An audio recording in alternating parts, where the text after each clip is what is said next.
Delirium with Todd Stevens. So I'm Very excited cool. to see his updates here from last week. Looks like he's upped the Ishkana count, changed around his removal a little bit. We've got some Transgress the Mine in the main deck. So that's going to be exciting. And he's playing against Josh Lewis, who is on blue-white humans. So it looks like we've got just the traditional human shell alongside like Dragon Lord Ojitai and things of that nature. So let's go ahead and start things off. Todd Stevens is going to use an Evolving Wilds and find a swamp. Josh is going to have a Plains for his turn. So let's see if Todd can deploy something on his second turn. So this is kind of an interesting matchup. There's a little bit of tension in each deck list. So the green-black deck is kind of an aggro deck. It has some very early aggressive creatures like Gnarlwood Dryad and Grim Flayer, but it also curves all the way up into Ishkana Grafwidow, which is certainly not an aggressive card. The blue-white humans deck has a similar thing going on. It's opening with cards like Kithion and Dragon Hunter, but it's trying to curve all the way up into cards like Archangel Avacyn and Dragon Lord Ojitai. So both of these decks have the potential to have very aggressive starts, but also have the potential to kind of have a decent late game. So we'll have to see how their draws actually line up. All right, so Todd is going to lead off with a Grim Flayer, but Josh does have a Consul's Lieutenant. So that's going to be a 2/1 creature with First Strike, which is going to be very good on offense and defense. So Todd Stevens has a Gnarlwood Dryad alongside his Grim Flayer. They're going to double block. And it looks like Josh is going to... All right, so we had a little confusion on which creature actually dies. However, the Grim Flayer is going to take the 2 damage from the Gnarlwood Dryad. And let's see what Josh is going to follow up with here on his third turn. Ooh, it looks like he doesn't have another land. Or he's just going to use this Knight of the White Orchid to get some value and then play a land after it resolves. And seeing Todd's mana base, Josh might have wanted to just trade off that Consul's Lieutenant because he's worried about a card like Liliana. Josh doesn't want to have a bunch of 1 toughness creatures sitting around on his board when when they could potentially just get machine gunned down by Liliana. All right, well, here is a Deathmist Raptor.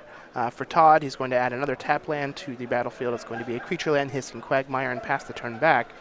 But Josh has the ability to go up to 5 lands now, and he can land something like Dragon Lord Ojitai, which could be very difficult to handle. Yeah, Knight of the White Orchid's a pretty sweet card. Declaration of Stone is actually a great way to take care of Deathmist Raptor, too. Deathmist Raptor, we haven't seen it a lot in Standard, but it's a great way to attrition out your opponent because you can keep recurring it from your graveyard. Perfect for this Delirium-themed deck, but Josh has the perfect answer in the Exile with Declaration of Stone. Josh also has an Always Watching to add to his battlefield that's going to make his Knight of the White Orchid a 3/3 First Strike with Vigilance. Pretty formidable body, so he's going to get in for 3 points of damage. Going to knock Todd down to 17. Todd's going to crack his clue to draw a card, and let's see what he can put together for this turn. So one thing also worth noting about this matchup is Todd Stevens has a lot of creatures that are fairly strong individually, but Josh has the much more synergistic deck. Todd has some removal that he can use to pick apart those pieces, but Josh has access to First Strike, which is very, very good in combat. And between Always Watching and Thalia's Lieutenant, Josh can build his team to be quite big. So I think that in this matchup, as the board gets clogged, Todd is going to start to be outclassed. But if Todd can continually trade and use his removal spells effectively, that's when his side of the board is going to shine. Well, Todd uses a Transgress the Mind and sees a handful of some powerful spells. So, Reflector Mage and Always Watching and an Archangel Avacyn. I can't see what Todd selected because it's off the board, but I believe it was Archangel Avacyn. Another thing worth noting is Todd has no way to deal with flying outside of some removal spells and the 2 Ishkana. So Josh's flying threats are going to be very potent in this matchup. And this is a huge turn. Yeah, so it looks like Josh picked up a copy of Thalia's Lieutenant. So Reflector Mage is going to take care of the Gnarlwood Dryad back to Todd's hand. Lieutenant's going to put a +1/+1 counter on all of his creatures. And that Knight of the White Orchid is now a 4-power monster. Yeah, what's also notable about this is before, the two players were at parity, where Todd had a creature, Josh had a creature. But on Josh's turn, he deployed 2 creatures and bounced Todd's creature. So essentially, that turn was a 3-for-1. Or not a 3-for-1, but he just made it so he had 3 more things on the board. A lot of tempo for one. Yeah, a lot of tempo. That's what I'm inarticulately trying to say. All right, so Todd just has a morph and a pass the turn back. Wow. Josh is able to deploy a Thalia or a Thraben Inspector, which is going to grow his lieutenant, and then he's going to play another Always Watching. Todd will respond with a Grasp in Darkness to take care of that Knight of the White Orchid, but this Reflector Mage is going to be a 5 power. It's going to be a 5/6. Yeah, pretty big deal outside of Grasp in Darkness range. Todd will be able to get back the Grasp in Darkness and kill that Thalia before she gets, or Thalia's lieutenant, before she gets any bigger. But it looks like he's going to choose to play a bunch of blockers first. Well, Todd does have Delirium now, as he has a land, a creature, and instant and a sorcery in his graveyard. So Ishkana Graft Widow is going to bring along with it 3/1/2 spiders. So it's going to be 6 power and 11 toughness over 4 creatures, which allows him to do a lot in combat. But Josh having double Always Watching is pretty powerful. Yeah, and this is also a little dicey because this means that the Thalia's lieutenant is likely to grow out of Grasp in Darkness range, and potentially can get big enough to attack through the Ishkana. So we'll see what Josh has. Todd was able to put a dead weight onto the Reflector Mage, which is going to take it from a 5/6 down to a 3/4. Yeah, it's going to be a little easier to block. Much more manageable. Not really solving the problem, though. Well, if that morph creature that Todd has is a Den Protector, we might see a situation where Todd blocks in a way to kill off his Ishkana and then rebuys it. Josh is just going to use the Reflector Mage to bounce the Ishkana, though. This will allow him to potentially get some damage through on this turn, but in the next couple of turns, it is going to come back. And these green-black decks aren't really known for having many good sources of life gain. So I kind of like Josh's play, just using his Reflector Mage as essentially like a lava axe, where it's not really putting the head on card advantage in any meaningful way, but it is giving him a chance to just push a lot of damage. Yeah, so the Thraben Inspector is going to be a 3/4. The Thalia's Lieutenant is going to be a 5/5, and that Reflector Mage is going to be a 4/5. And despite Ishkana being a powerful card, it's a 3/4. Sorry. It is kind of getting a little outclassed by a bunch of 1, 2, and 3 mana spells. So. Well, I think that the cards that are making the biggest impact here on this board is Always Watching. Right. These are not only allowing Josh's creatures to play defense, which isn't particularly relevant in this situation, but is just growing them quite a bit. So you have all of these cheap 1 and 2 mana, 3 mana creatures, but Always Watching is what's turning them into a formidable battlefield. Right. And this is most certainly why I said Josh's advantage is in the synergies of having a lot of his permanents on the board at once, and Todd Stevens' strength is more just having individually powerful cards, some removal spells to try to pick apart Josh's resources. Todd wants to condense the game down so that each player is operating with fewer pieces, and Josh wants the game to develop in a way where each player has access to a lot of stuff on the board. Todd does have a Gnarlwood Dryad, so that is a 3/3 Death Touch creature, so he will be able to trade that with one of Josh's attackers. And if that morph isn't a Den Protector, it could just be another Deathmas Raptor, which Todd has the ability to unmorph it. So that could give him 2 Death Touch creatures, trade off a little bit in combat, and then redeploy his Ishkana. Yeah, what's a little tricky is the 3/2 Den Protector is a body that's not really worth anything, which is a little unfortunate. Yeah, so it looks like Todd is down to 2. He took a bunch of damage last turn. Josh is attacking with only 2 creatures, it seems. Yeah, a little surprised. I would have preferred to just attack with everything. It is a Den Protector, so Todd's going to be able to unmorph it and get back a Grasp in Darkness. This is going to allow him to set up some blocks and utilize that Grasp in Darkness to kill off some of Josh's attackers. And these white decks aren't really known for having many instant speed combat tricks or removal spells. So Todd is basically free to just line things up however he sees fit. All right, so Todd is going to block with a Den Protector and a Spider on the Thraben Inspector, which will kill off the Den Protector, leave a Spider around. And we see kind of like a complicated set of trades. So the Den Protector was able to get back a Grasp of Darkness to kill a creature, but that Grasp of Darkness needed to be combined with a Deadweight in order to kill it. So And a block from a Spider. Right. And that Reflector Mage got to bounce something when it came into play. So, you know, in a matchup like this, it can be really tricky to keep track of who's actually getting more value off of things. Yeah.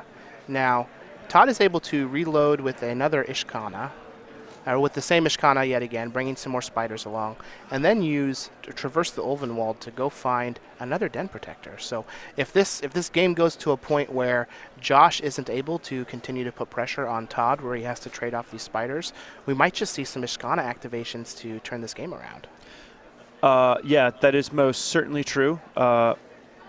One thing that, probably one of the best things that Josh could do is just find an Avacyn and start attacking with all of his creatures. Because if the Avacyn ever flipped, it would kill Todd. Declaration in Stone could be pretty good for Josh here as well. Yep. He does have a Thalia's Lieutenant to deploy. That's going to grow his Inspector and his Reflector Mage up quite a bit more. Todd does find his 7th land here now, so he can activate 4/5, so he can drain for 6 now with this Ishkana. But here we have Liliana. Well, it's not a drain, right? It only makes the other player lose life. Todd doesn't gain life off the Ishkana activation, right? I do believe it's a drain, but we can pull it up to double check. Yeah, because that would certainly be lower. This is one of the highlights. Okay, so it's each so opponent it is loses. just a loss of So life. Todd isn't going to be able to buffer his life total, but that Liliana is great because it's going to be able to kind of do something in a board stall, which is quite important. Comes down this turn, just reduces the power and toughness Josh has access to, but afterwards it can start recurring creatures, which is quite valuable. Especially when there's a Den Protector. You're able to continually reuse your Den Protector, which will let you get back like the Grasp in Darkness. Or if Todd is able to find something like Murder or Ruinous Path, he just has, this steady flowing stream of removal that he's able to use to take care of Josh's threats. Yeah. Can be pretty mana intensive though, and Josh is still at a high life total. Josh, probably the most likely way for him to win is just finding an Avacyn and flipping it. But we'll see if he can find a Declaration in Stone. He can certainly, it'll open up an attack avenue. Well, Todd is going to plus the Liliana on the small Thalia's Lieutenant. So it was a 3/3. Now is it a 1? Now it's a 1/2. But he does have a lot of mana available to use this Ishkana on Josh's end step. Yeah, and if Josh draws a Declaration Stone, it would actually be a little tricky to figure out how exactly he wants to use it. Because if he uses it on the tokens, then Todd still has the Ishkana. If it ever dies, you can just get it back with Liliana. But if he uses it on the Ishkana, then he still has to slog through all the tokens. All right, good guy Todd is going to remind Josh that he also gets a counter on that Thalia's Lieutenant. This is a little confusing since they turned it around to signify that it had been targeted by Liliana. But it is going to bounce the Gnarlwood Dryad with the Reflector Mage. And Josh is going to get in for some damage here. He's attacking with an 8/8 Thalia's Lieutenant and a 5/6 Reflector Mage. Todd's going to activate his Hissing Quagmire here, though. Oh, that's going to give him a Death Touch blocker to put in front of the Thalia's Lieutenant.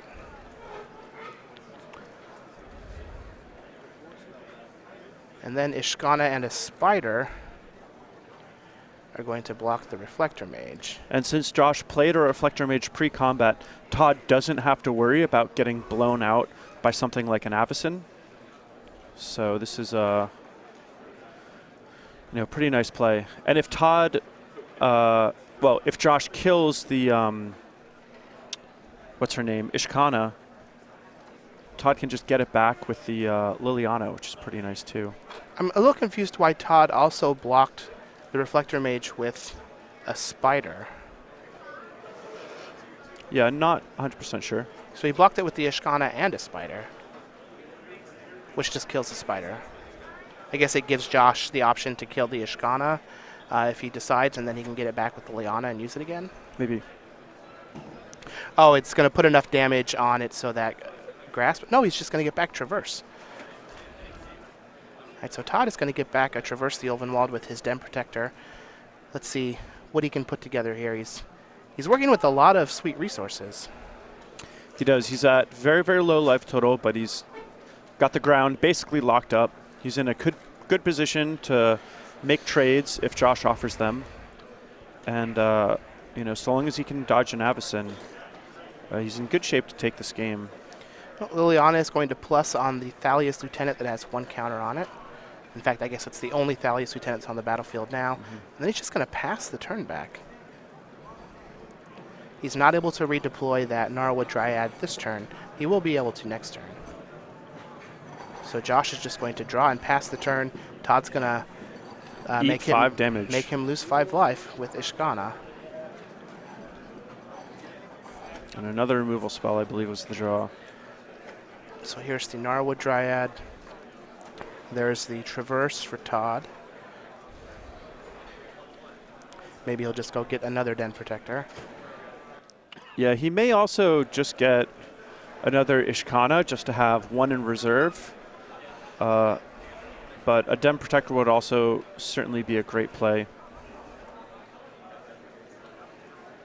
Deathmist Raptor wouldn't be too bad either. Yeah, this is a good spot where I'm really high on the card Guiltleaf Winnower, and this would be a really good spot for a Guiltleaf Winnower in this deck. Yeah, the Traverse is a great card. It really entices you to play kind of like a toolbox package of creatures, but Todd is actually only playing 1 Traverse. So I think it's just to give him a little bit more redundancy on a few of the creatures that he thinks excels in given matchups. So if he's worried about flyers, he's more likely to have access to an Ishkana. If he's playing against a control deck, he is more likely to have access to a Deathmist Raptor, Den Protector, that sort of thing.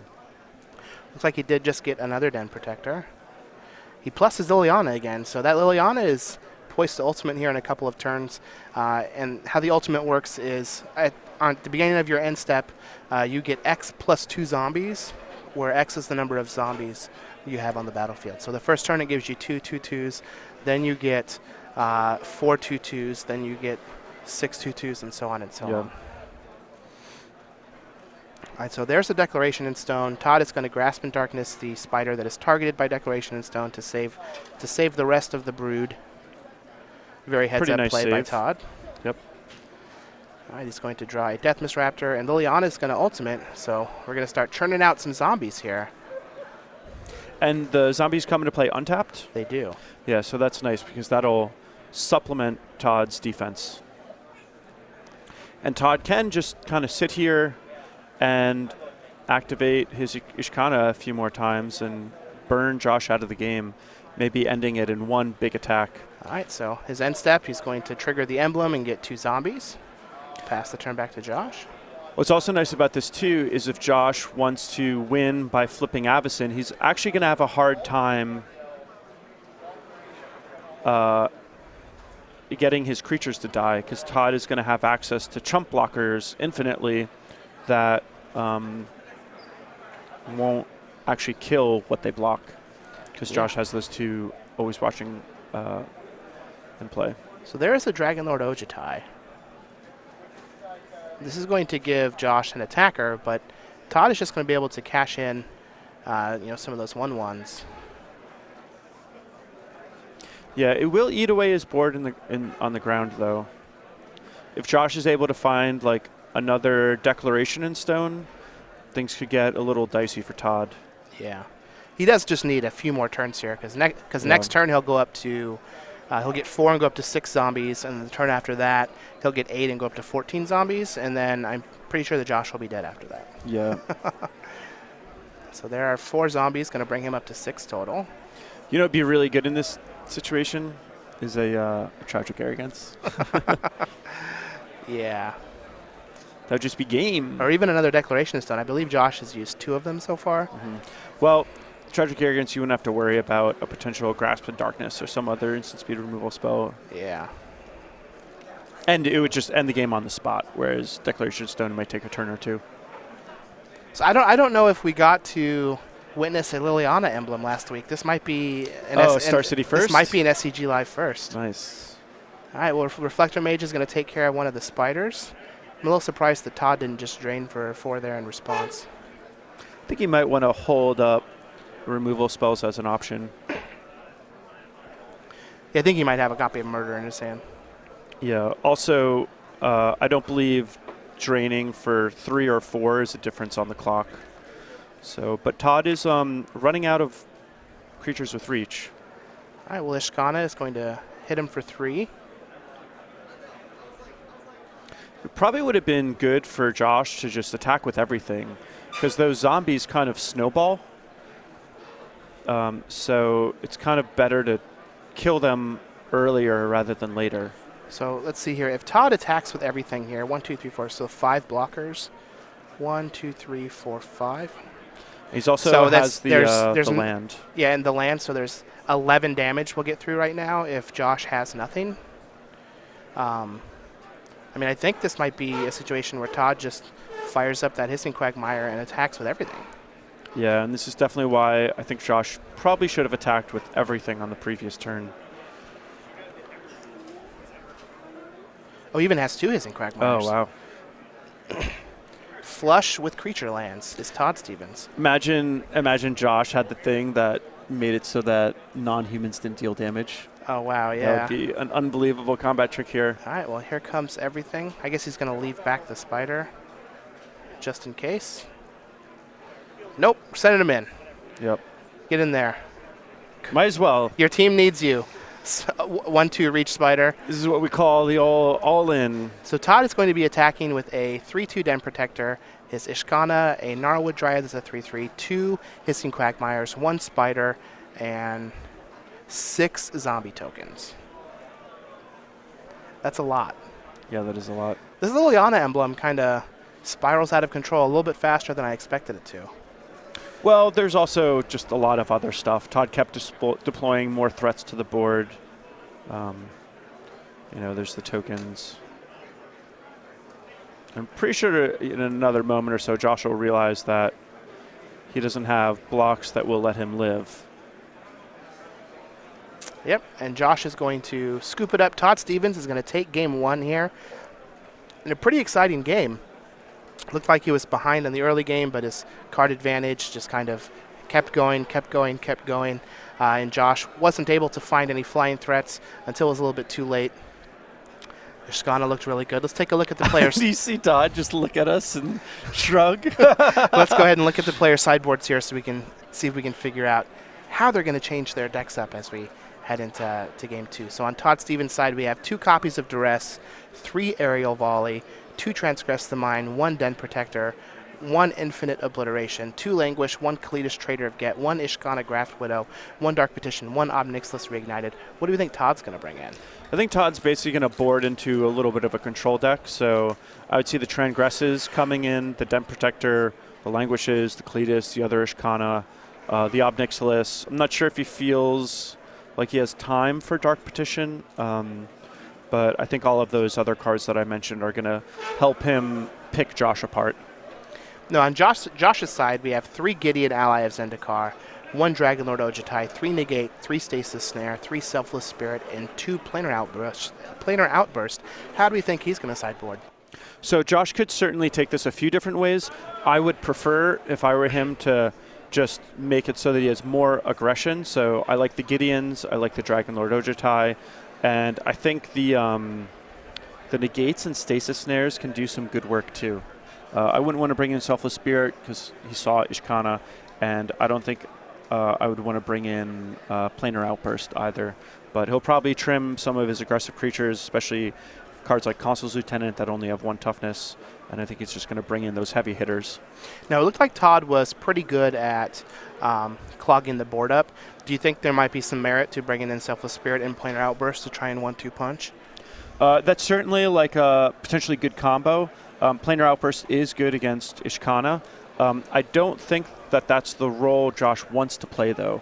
Running out a Selfless Spirit on turn 2 is a little dicey because he has to worry about Liliana. It doesn't protect creatures against Grasp and Darkness. And he only has 2 Planar Outburst. He doesn't have any real way to find them outside of Dragonlord Ojutai, but if he's connecting with Dragonlord Ojutai, he's probably going to be fine to win anyway. And he really wants to play in a way where he's just deploying all of his stuff to the board. So he could try to be tricky with the Planar Outburst and Selfless Spirits. I would advise against it, but he knows the deck better than I do, so maybe he'll do it. All right. While our players are finishing up sideboarding, let's go ahead and learn a little bit about our newsletter. So it is your source for Magic the Gathering news. You can get the latest on the SCG Tour. You can watch the SCG Tour Match of the Week. You can receive exclusive deck lists and advice. You can catch up on all of the event results, and you can read an exclusive Cardboard Crack comic. Sign up absolutely for free. go.starcitygames.com/newsletter. I believe you actually wrote for the newsletter at one point, too. I believe you actually wrote for the newsletter at one point, too. I suppose I did. Looks like our players are getting ready to go here. I believe Josh is on 6. It's all right. Don't need 7 cards anyway. Nah. The first mulligan is free. After that, you get a scry. Yeah, as soon as you get down to 5, you've got to start worrying. Well, Josh is going to lead off. He's got a couple lands here. Todd's going to find a forest with his Evolving Wilds and then pass the turn back. And it looks like, I do believe that Todd actually just cut all of the Sylvan Advocates from his deck. So I know he talked about how he didn't really like it last week. So I'm interested to see just how this deck continues to evolve without Sylvan Advocate. Yeah, he has a theme. He has a Delirium theme. And so even though Sylvan Advocate is a good card, a lot of times you end up playing worse cards because they're synergistically more powerful. That's always a tough decision to make when you're building a deck, but it is a decision that sometimes you make. All right, well, Todd does have a Deathmist Raptor that's going to get in for some damage. He's going to use his Liliana to shrink that Thraben Inspector. Josh is going to cash in the clue on his end step, and Reflector Mage is going to put that Deathmist Raptor back into Todd's hand. Reflector Mage is a very good card against End Protector, or against Deathmist Raptor, but it's real nice that you can just replay it as a morph if you need to. Ooh, wow, brutal. So Languish is going to take care of those 2 creatures, and Liliana is going to tick up. As we saw last game, that ultimate can spiral out of control here, and if Todd is able to keep Josh off of any pressure on that Liliana, we could just see another emblem in a couple of turns, and that could take the game all by itself. Yeah, without a card like Quarantine Field, or obviously he doesn't have access to cards like Ruinous Path or Exquisite Firecraft, Josh is going to have a hard time dealing with this Liliana, and considering the board state, he's in pretty rough shape. And this is one of the problems that you run into when playing Reflector Mage against a deck that has creatures and sweepers, because you bounce their guy, and they're like, LOL, I wanted to play Languish this turn anyway. Just take a turn off to Languish. My creature's safe in my hand. Yeah. All right, so Josh has a Knight of the White Orchid and a Port Town tapped. Todd's going to reload with a Deathmist Raptor and a Grimflayer, and that Liliana's going to go up to 6, shrinking that Knight of the White Orchid. It is now a 0-1 first strike. And one thing that's a little problem with this version of white-blue humans, as opposed to the mono-white splash-red humans deck that Tom Ross plays, is its aggression isn't consistent. It doesn't play a lot of 2 and 3 mana threats. And we saw this game, Josh, he had nothing on turn 2. Granted, he did mulligan to 6, but on turn 3, he just had a Thraben Inspector. And that is just not a good way to start the game. So these consistency issues are real. We see Josh getting, punished pretty bad. He just doesn't have a whole lot going on.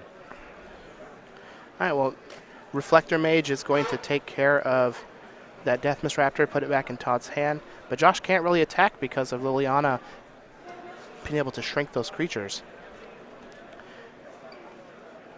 Yeah, and considering that Todd still has quite a bit of gas in his hand, he can just keep ticking up. Looks like he actually has access to 2 removal spells, so he may want to just clear the blockers and attack with his creature, because it can get, when it connects with his opponent, he gets to filter his draw and fill his graveyard, which is quite nice. This Grim Flayer is one of the cards that ends up being a little bit of an engine for this green-black deck. Todd also has the option to just kill 1 creature and then use the Liliana to neutralize the other. Yeah, so we can Liliana the Knight of the White Orchid attack with this Grimflare. This is going to get in at least 1 point of damage, even if Josh blocks. And how it works, he gets to look at the top 3 cards of his deck and then put any number back on top or in his graveyard. And he has Delirium, he gets +2/+2. So looks like Todd's going to keep a Liliana on top and put 2 cards into his graveyard. I can't quite see what they are because of the positioning of his graveyard and the glare, but I think one's the Gnarl Root Dryad, and I'm not sure what the other one looks is. like the other one Looks might like be a land. So we might actually have Delirium now, so that that Grimflayer could be a 4/4. Certainly doing a good impersonation of Sylvan Advocate. All right, well, Always Watching is going to come in and make his Knight of the White Orchid actually have 1 power, so he can stop Todd from being able to ultimate this Liliana, unless Todd has something here. It looks like we're going to get a Hissing Quagmire activation. Do we have a Stasis Snare or something from Josh? Josh might have just missed this, and looks like he did. Quite unfortunate for him. He does not, so Quagmire is going to block. We're going to have a Declaration in Stone. It's going to take care of that. Grimflares, that's an immediate threat. And then there's a Kytheon. It's going to be the follow-up. But this Liliana is going to ultimate. And we're going to be looking at a boatload of zombies. Zombies for days. For days and days. So Todd does have this Liliana that he kept on top. That's going to be able to help neutralize that Kytheon. It's going to make it a 1/1? A 1/1. No, it does not. It does not die. There's an Always Watching.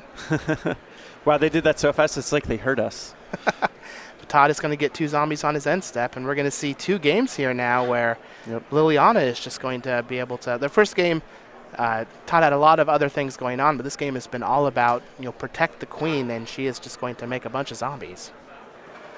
Yeah, and this is a little rough. Despite the second Always Watching and Josh having enough mana to make his Kytheon indestructible, he doesn't actually have a profitable attack because the Den Protector can just block it for free. Pretty rough rough set of games for Josh. He came so close in game 1, but in game 2 he just didn't come out of the gates fast enough. Todd had a great start, was able to land an early Planeswalker, and Liliana, not only is it efficient at 3 mana, but it can protect itself while ticking up to its ultimate, which is very, very powerful. All right, so Todd is going to tick up the Liliana on the Kytheon, send in with all of his creatures. Josh is going to block one of the zombies, give his Kytheon indestructible, and kill off one of the zombies. But on Todd's end step, he's going to get X plus 2 zombies, so that's going to take him from 1 up to 4 zombies.